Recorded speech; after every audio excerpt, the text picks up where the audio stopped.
میں نے آپ کے سامنے تلاوت کی تھی۔ اللہ تبارک تعالیٰ نے ارشاد فرمایا قُلْ أَتَعْبُدُونَ مِن دُونِ اللَّهِ مَا لَا يَمْلِكُ لَكُمْ ضَرًّا وَلَا نَفْعًا، ان کی عبادت کرتے ہو جو تمہیں نہ نفع دے سکتے نہ نقصان دے سکتے ہیں۔ تو یہاں بات یاد رکھیں، بالذات کوئی انسان نہ نفع دے سکتا ہے نہ نقصان دے سکتا ہے، بالذات نفع اور نقصان بالذات صرف رب کے ہاتھ میں ہے۔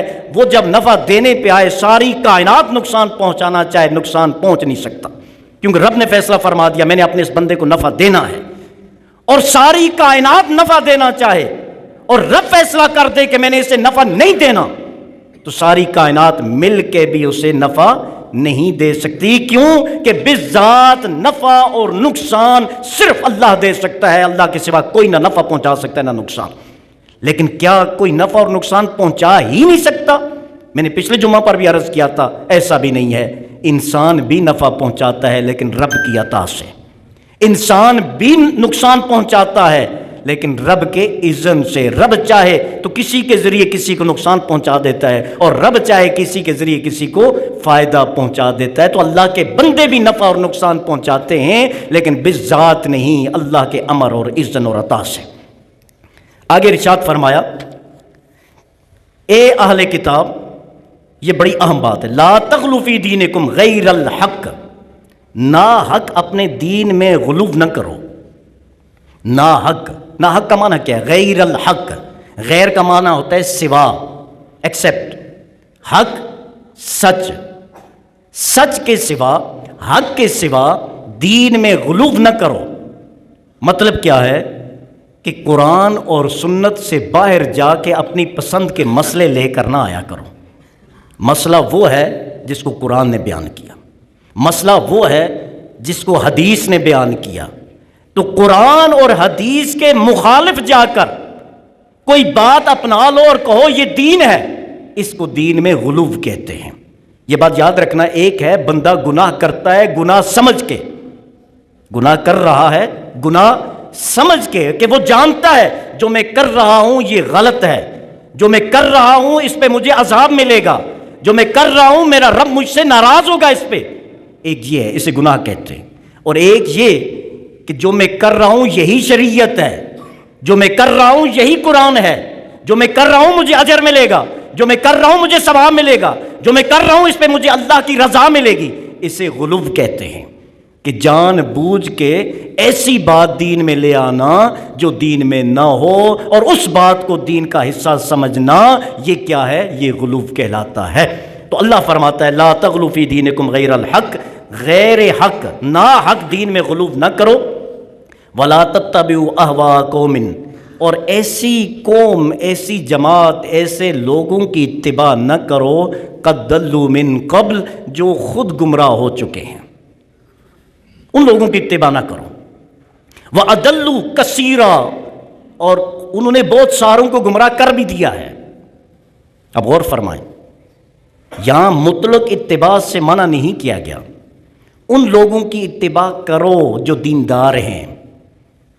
سورہ فاتحہ پڑھیں نا، اہدنا الصراط المستقیم، یا اللہ مجھے سیدھے راہ پر چلا، صراط الذین انعمت علیہم، ان لوگوں کی راہ پہ چلا جن پر تو نے انعام فرمایا۔ اور رب نے پھر ارشاد فرمایا انعام یافتہ کون ہیں؟ انعام یافتہ من النبیین والصدیقین والشہداء والصالحین، انعام یافتہ اولئک انعم اللہ علیہم، یہ وہ ہیں جن پر اللہ نے انعام کیا ہے۔ اور وہ کون ہیں؟ ٹاپ آف دا لسٹ، انبیاء اور مرسل رسول، صدیقین سچے لوگ، شہداء شہید جنہوں نے اپنی جان تک اللہ کی راہ میں قربان کر دی، والصالحین اور نیک بندے۔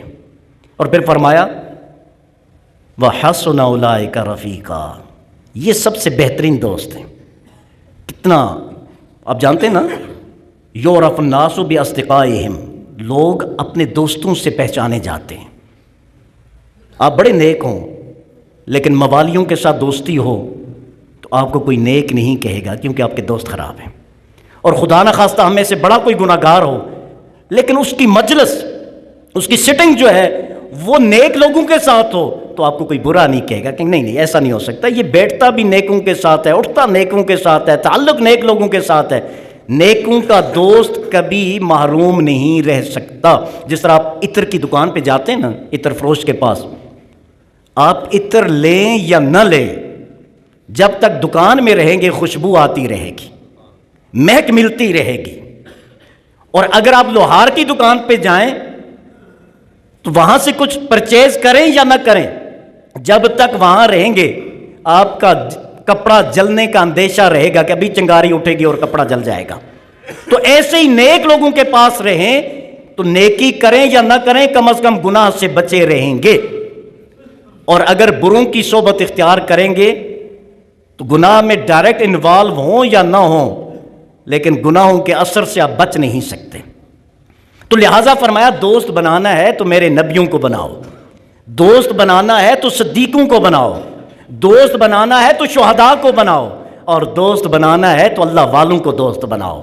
اور یہی وہ دوستی ہے جو دنیا میں بھی قائم رہتی ہے اور جو قبر میں بھی قائم رہتی ہے اور مرنے کے بعد بھی یہ دوستی قائم رہتی ہے. اور فرمایا یہ ان لوگوں کی پیروی نہ کرو جو خود بھی گمراہ ہیں اور جو دوسروں کو بھی گمراہ کر چکے ہیں.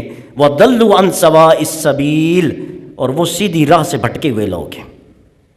یہ آج کل آپ دیکھتے ہیں خصوصاً جہاں یہ سوشل میڈیا اور اس فیس بک یہ اس کے بے شمار فوائد ہیں، وہاں بے شمار نقصانات بھی ہیں.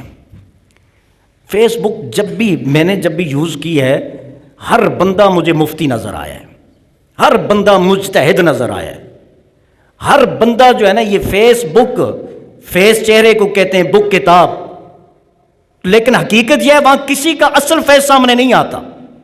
ہر بندے کے 4 6 چہرے وہاں آپ کو نظر آئیں گے. اس نے تباہ کر کے رکھا ہوا ہے. ہمیں اپنی پسند کی بات وہاں سے مل جاتی ہے، نہ ہم علماء کے پاس جائیں، نہ ہم مفتیان کرام کے پاس جائیں، نہ ہم نیک لوگوں کے پاس جائیں، نہ اس کی تحقیق کریں کہ یہ قرآن اور حدیث کے مطابق ہے یا نہیں ہے.